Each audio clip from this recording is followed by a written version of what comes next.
the dying king who then is reborn. Baal Hamon was another form of Baal, worshipped in the colony of Carthage, which was settled by Tyre. And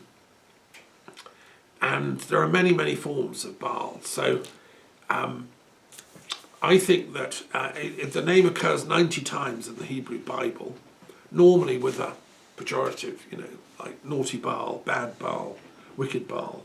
But this, I think, just shows the ignorance of the scribes that were writing it down. And I lament that. And really what we've got going on in the Israeli cruelty against Gaza and their slaughtering of women and children is the end result of ignorance. If you have ignorance upstream, it's like if you pour red paint into a stream, well, downstream the whole stream is going to be red. It just filters on. So what we've got to do is go back and clear up the original misunderstanding here, which I think is very important. It's interesting that Jesus was accused of worshipping Baal-zebub. Baal-zebub meant Lord of the Flies. And some rabbis said, oh, he's a devil worshipper, he's worshipping Baal-zebub. Well, it's a ridiculous thing. But on the other hand, flies are just little innocent creatures, little animal type things. They're quite sweet. And, the Philistines didn't have a problem with Baal. And I think Jesus was an interfaith guy, and that's what really annoyed the strict extremist rabbis. As I said last week, I think he spent time studying in Egypt and was looking beyond the confines of the narrow, exclusivist kind of elites. So there's Baal. Now it's interesting, we've got Hercules and Baal. You see, I believe, as a scholar and a humanist, that these gods belong to all mankind. They've been misused and they've been correctly used. Followers of Baal have done terrible things, and yes, the Phoenicians also sometimes did human sacrifice, for instance, a terrible thing. And the people in Carthage did practice human sacrifice, it seems. And, that's obviously totally wrong, in my opinion. I'm not in favour of human sacrifice. So we can look at all that critically. We shouldn't just sort of say, oh, well, they're all great. No, they were foolish people doing foolish things. But there were also good things they were doing. So the point of scholarship is to look critically at these things. Look at the whole history of Baal worship over the centuries, and we can find amazing things the Phoenicians did, like give us the alphabet, give us legends to do with Europa, give us the geographical knowledge of different parts of the Mediterranean. They founded cities as far as Portugal, Spain, North Africa, and southern France, Marseille. All these are founded by Phoenicians. And in Sardinia, the capital city of Sardinia was founded by the Phoenicians, right? So, and we also know they travel around Britain, and Barry Fell and others say they got to the Americas, and there's traces of Phoenician culture and alphabets engraved into stones they found in North America, for instance. Very probable, in my opinion. By the way, Oxford University Press recently have published a very useful Oxford Handbook of the Phoenician and Punic Mediterranean. If anyone's interested in the details of either Baal or the Phoenician Hercules Melkart, you can look it up in there. So I think we need to have a mature conversation and recognise that no one is totally innocent here. Terrible things have been done in the name of Yahweh. Terrible things have been done in the name of Baal, We need to grow out of this sort of this absolutism that, my God is the best God. Let's put all the gods on the table, look at them critically, learn the lessons of the mistakes we've made in all their names, and then sort of make a new covenant with the best bits of all of them,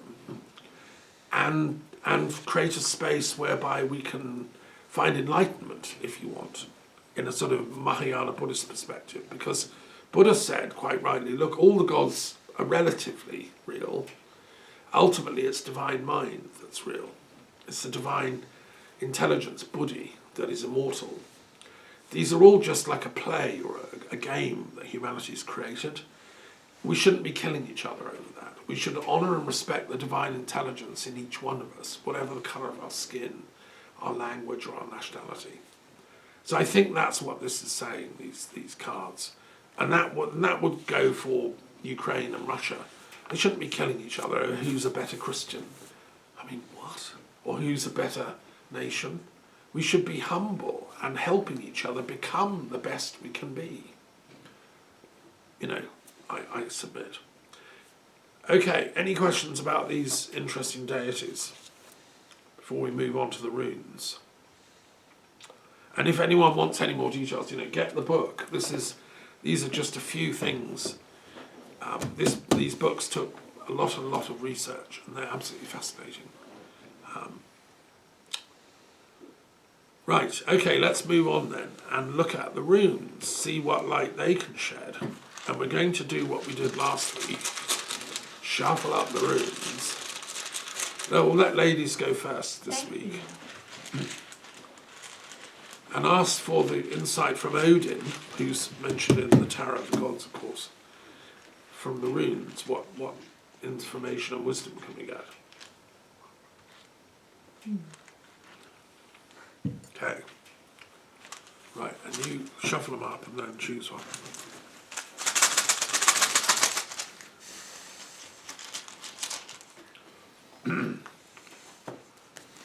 Right, what have you got? Aha!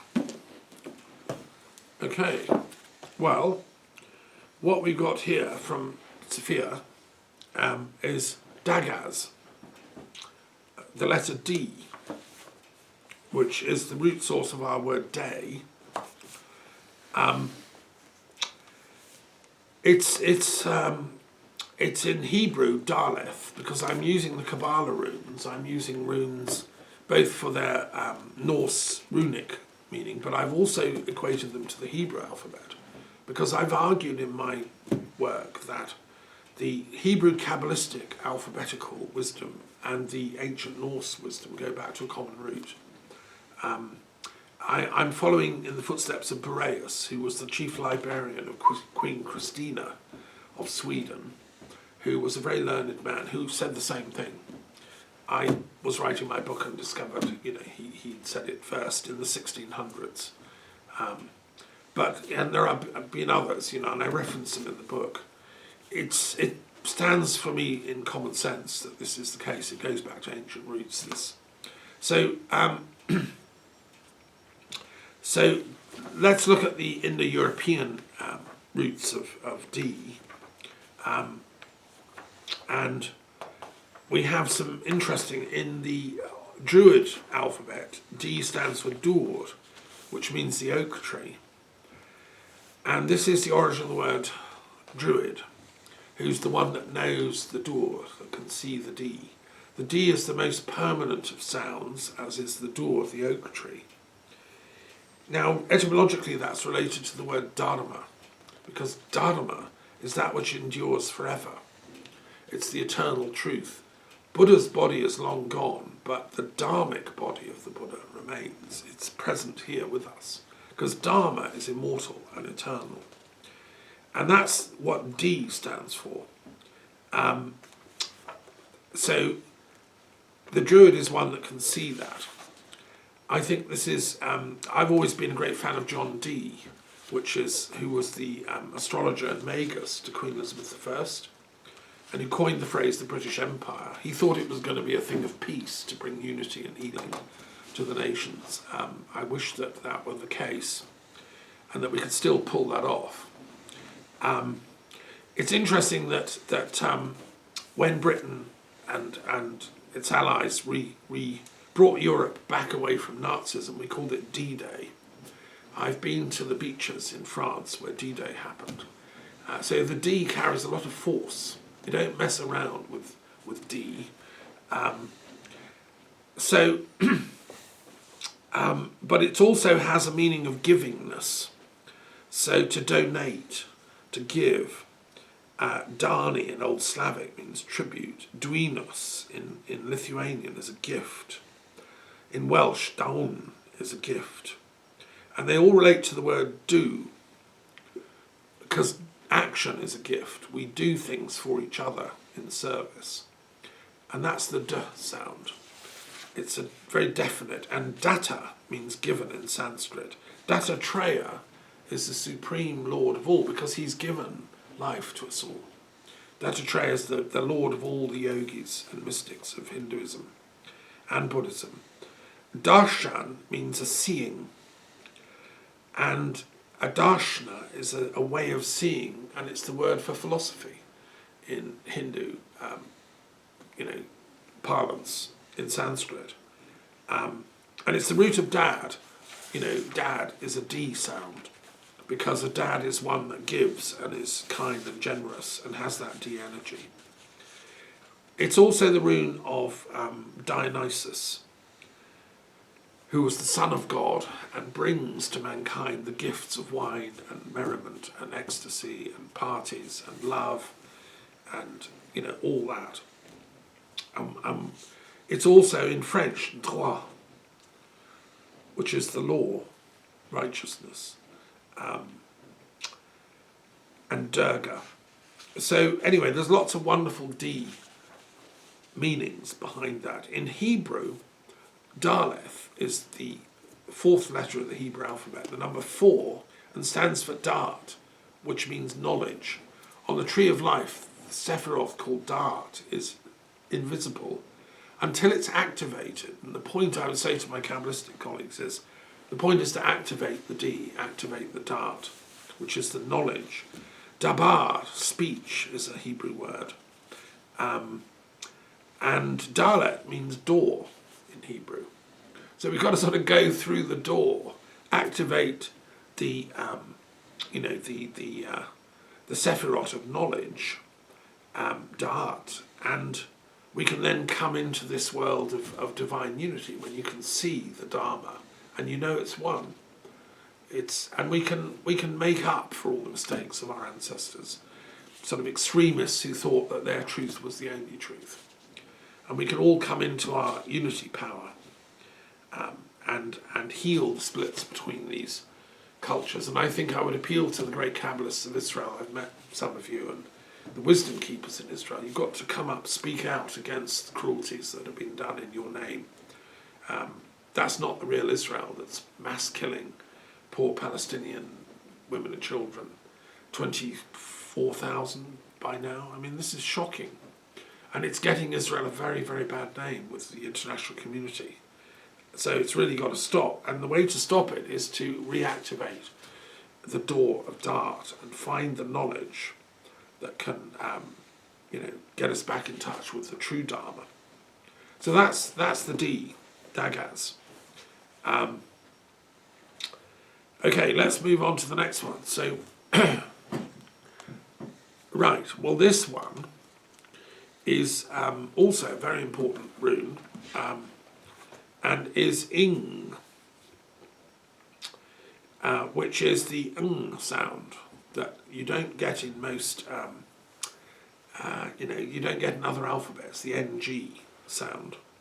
We have it in English, and we have it in the rune Ing, which is an important sound, and it stands for Ingus. It stands for like hereditary matters, family. Ingvi is the god Frey. We had him a few weeks ago. We saw Frey, and I argued that Ing is the same as Frey and is the secret of the English. But obviously it's not just the English. I did explain how it's there in all the action words in English, like ing. You add to a word and it turns it into a verb. So, running, kissing, loving, living. Ing brings that fertility. So it's a benevolent rune. It never has any dark sides, Ing. And therefore I think what the rune is saying is that if we go through the door of knowledge, find the true Dharma within all the faiths, we can access once again our true love, our ing nature, which can, counter the negative forces that are ignorant. Ignorance is the opposite of ing, and it's like an inversion of ing. We have ignorance, meaning to ignore. We have to ingor instead. So that's how I'd read that one, and the two go quite well together, I think, in terms of the work that we've got facing us. As a whole people, not just English people, but every culture, including Arabic, Hebrew, Israeli, Lebanese, all of us are in this together, because we either win as one world, or we're going to break up and fall apart as, a sort of Tower of Babel #2, which would be a catastrophe. And as I've said before, but the founder of Druidry, Phineas Farsaith, retained the knowledge of the original language before Babel. And that's why he set up the first Druid Academy, which was a language school for rediscovering the primal language, which is the point of Druid teachings. It's to get us back in touch with our original Dharma, which is beyond any one religion. As Madame Blavatsky said, there is no religion higher than truth. In the Secret Doctrine, it's like, the motto of the Theosophical Society, which is an attempt to get back to these core truths. So that's very important. We honour these two runes. What great runes. Thank you, Odin. And if you want to know more about the runes and Odin, get the book. But also you should read Carlyle, Thomas Carlyle, who's mentioned in my book of Thomases, who founded the London Library, where I did a lot of research when I lived in London for many years. Great private library. He wrote a wonderful book called Heroes and Hero Worship, which I have an ancient copy of my grandfather's. And there's a chapter on Odin and the runes, because Carlyle knew about all this stuff. He was like a philosopher in Victorian England, although Scottish in origin, who lived in Chelsea. And it's only a short little essay on the runes and Odin, and it's worth reading. He took Odin as a type of hero. And there's another chapter on Muhammad, by the way, as another type of hero. He was one of the first English scholars to say, look, Muhammad's quite interesting, we should study him. Not hate him, but understand him. And, I agree, I take the same view. Right, now we come to the next bit of our exciting philosophy club, which is we're going to need our table, and we'll play the same game we did last week, whereby you just choose one at random, okay, with your eyes closed. Okay, so just to remind people, this table of the world's religious and philosophical traditions is the first ever attempt to do for this field, metaphysics, philosophy and spirituality, what Mendeleev did for the chemical elements. I love the chemical elements periodic table, I love the elements, they make bodies, they make carbon, makes all the things that I'm made of, and hydrogen and oxygen, we need the elements. But we also are noetic creatures, we humans. We have minds and souls, and we have, and therefore these are the elements we also need to understand, which is all the sum total of all human wisdom working since the dawn of time, really. They're all here in this table. And it's not been possible to create a table like this before. I'm the generation that can do this, because we have access to them all. A couple of hundred years ago, half of this table wouldn't be known. It couldn't be known. There have always been some scholars that have known quite a lot. Hegel in the 1800s knew a lot, but there were lots of things he didn't know about. It's only now in the 2000s that we can start doing this. So that's my gift to all my students. I created it for my students I was teaching, right, in Britain. But it's for all humanity, because nobody else has done it. That we can study and compare and contrast both the good and the bad bits, right? So paganism has got many traditions, including Phoenician. That's got its own box. But so's Norse, Germanic stuff, which is the Odin things. And then the Hebrew tribes have got their own different forms down here, including the Samaritan religion version of Judaism, the Karaite, Reformed, Conservative Judaism, and the Kabbalah and so on. They're all there, and Orthodox. And then all the different types of Christianity and so on. So it's a really amazing tool, actually. Okay, that's what it is. So let's go. What you go first this time. See what you get. Okay, what number is it? 121. Wow. Okay, you've got Manichaeanism Yes. and Mazdakism. Right. Okay, thank you. And have you chosen one? Have you Not done yet, it? no. Not yet. Okay. Number 92. Gurdjieff. Gotcha. Right, Gurdjieff. We were talking about him the other day, actually. Right, so we'll do the Manichaean ones first. So this is within the cluster called Persian religions. These three, Mithraism, Zervanism, and Zoroastrianism, and Manichaeanism, they're all part of what we call the Persian religions. So it's one of the groups. So just as the physical elements are grouped, so I've grouped these. This is part of the Persian one. Now, Mani was of a Persian father and it's thought an Iraqi mother. He grew up in what is now probably Iraq, and was brought up in to be quite a spiritual young man. He was fascinated in, he could talk to angels when he was like 10, and he had a very spiritual way of looking at things. And he wanted to integrate and synthesize the world's religions, because a bit like me, he didn't have the table, but in his mind he did. Because he realized that they were all different. He was living in about 200, 250 AD, so he knew about Christianity, he knew about Judaism. But because he was over towards Persia, and his dad was from Persia, he knew about Buddhism, he knew about Zoroastrianism, he knew about China and Chinese religions, and he wanted to synthesize them all. And he asked, well, look, okay, so all these separate religions exist, so what's the real truth behind them all? What's the primal truth? And he'd studied Gnosticism, and he came to the view, and this is quite a Persian kind of way of thinking, it goes back to Zoroaster, that there's a struggle going on this planet between the forces of light and the forces of darkness. And this is a theme that's very deeply rooted in not just in Zoroastrianism, but in spiritual workers generally. And I've been talking about this recently with my daughter about why light workers often get attacked by dark forces. What is going on?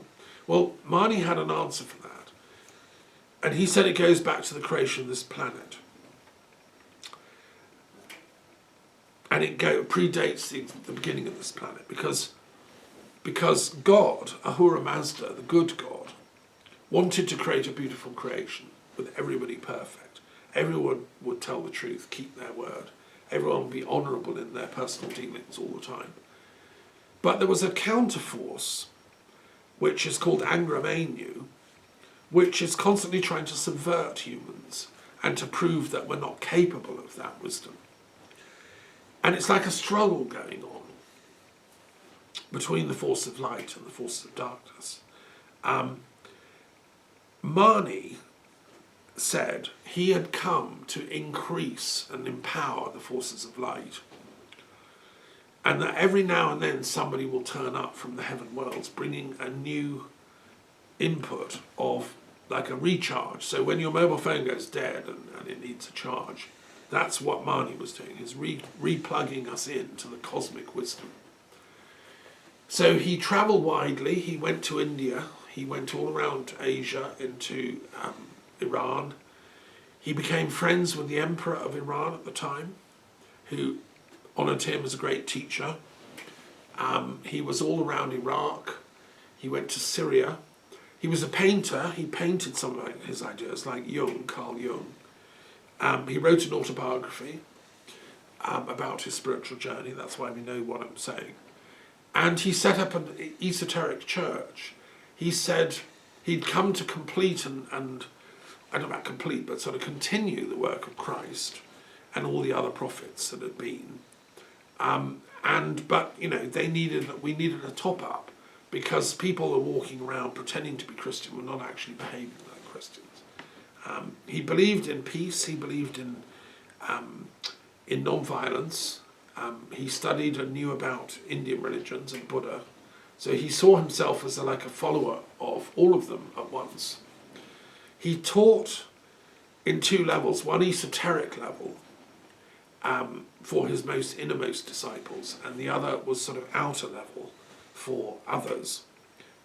These ideas were very appealing to people that like, esoteric mysteries, and they spread. There were soon Manichaean teachers in China, all the way to North Africa, in Egypt, in Asia, and even as far as the Pyrenees Mountains, going back to Hercules Pyrenees, because the Cathars were an offshoot of Mani's ideas, in that the Gnostics had a lot of influence from Mani, and the Cathars, who were destroyed in 1244, the siege of Montségur, and all died in a bonfire, were martyrs for the Manichaean wisdom that went back. So he himself suffered a tragic end, because he was very successful for some decades, but then the emperor of Iran changed and became more strict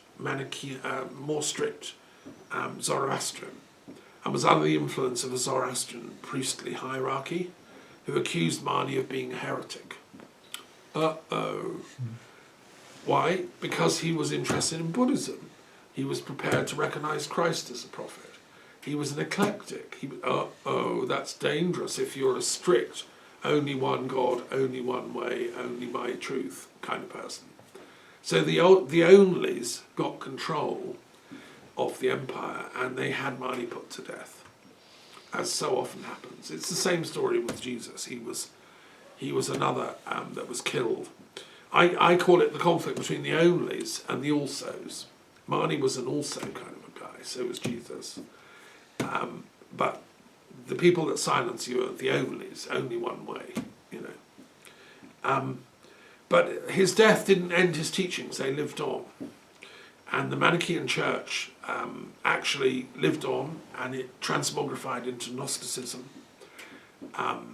And it spread, as I said, as far as Europe and Spain, and there's still a Gnostic church active in France here today. A man called Jules Douanel refounded it. They believe in reincarnation, they believe in the immortality of the soul, as did Mani.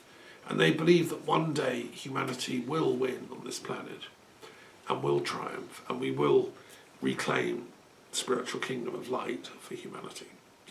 Mani himself, and this is my only very slight criticism of Mani, I've studied this a great deal, and like Augustine, who started as a Manichaean himself, Augustine, one of the great founders of Catholic Christianity, a theologian, Augustine for 20 years was a Manichaean student and went to mystery classes and all that. But eventually I think he parted from them, because there's some of the texts of Mani can be read in a way that says we've lost this planet. This planet has been taken over by the dark forces, and there's nothing we can do. So we've just got to excarnate off the planet, let it burn, and go back to some heaven world and start again on another planet. Now I find that too defeatist, and I think Augustine did too. I don't agree that the devil has taken complete control of this planet, although you look around and you think sometimes, God, maybe they're right. But no, I don't think so. I think the forces of light can win on this planet. We can oust the really dark forces of ignorance and stupidity and evil. But it's a close run thing. They've invented nuclear weapons that could destroy this planet now.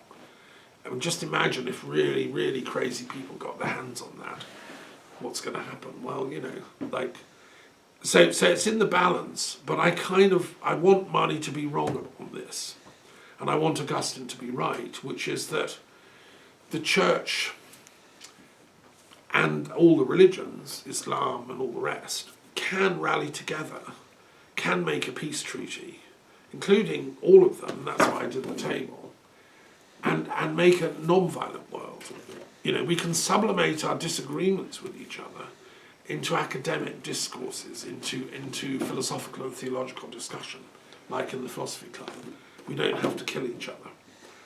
That's kind of where I'm at. And I don't know, I'm sure if Marnie had lived longer, if he hadn't have been martyred, he would have come round to that point of view, I think.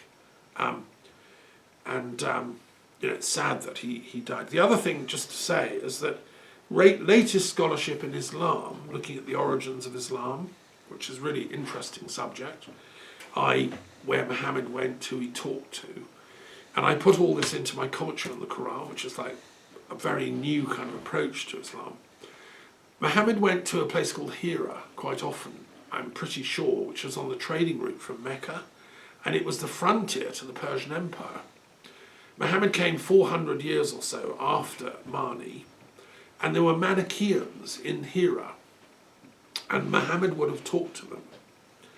And the idea that Muhammad got of, like, I'm a new prophet come to synthesize and reconcile the previous ones, that's central to the Quran's message, that there's an update from God. You know, we love the Jews, we love the Christians, but it's time for an update, a recharge. I believe that was downloaded to Muhammad from the Manichaeans of Hira. And I can prove it, you know, if you use transpersonal historical methodology, which is what I've developed. And there are other clues, because, for instance, the number 19 is very sacred in the Manichaean tradition, and it pops up in Islam among Sufis and esoteric Islam. And also, why did Iran so easily become Islamic? Well, because they're wisdom workers. A lot of them were Manichaeans or Zoroastrians. They recognized Muhammad as continuing their work. So that's Marni. Okay, tell us about your one. Remind us which one it is. Gurdjieff. 92. Yes. And what group is that in? The pale blue ones. Okay, they're called New Religious Movements, right? Right. NRM. And it's it's a cluster of religions that are more recent. Yes. And Gurdjieff has always interested me. He was half Armenian, half Greek, brought up in what was then the Russian Empire, in the Caucasus Mountains. And he was an inveterate seeker of wisdom. He was like Marni in some ways, you know, like Marni in his era. He was looking for universal wisdom behind everything. Gurdjieff was doing the same in the late 19th century. And he travelled widely throughout the Middle East. He went to discover secret monasteries and ancient brotherhoods of wisdom workers. He heard about something called the Samoon Brotherhood, which was like the ancestor of all the religions. And he, of course, well, where are they? Can I go? And there's a wonderful book called Meetings with Remarkable Men, which tells the story of Gurdjieff's adventures to find these wisdom keepers off in the mountains in lost monasteries. And a film was made of it by Peter Brook, a great British film and theatre person who was living in Paris for many years. He's died, I think, recently, tragically.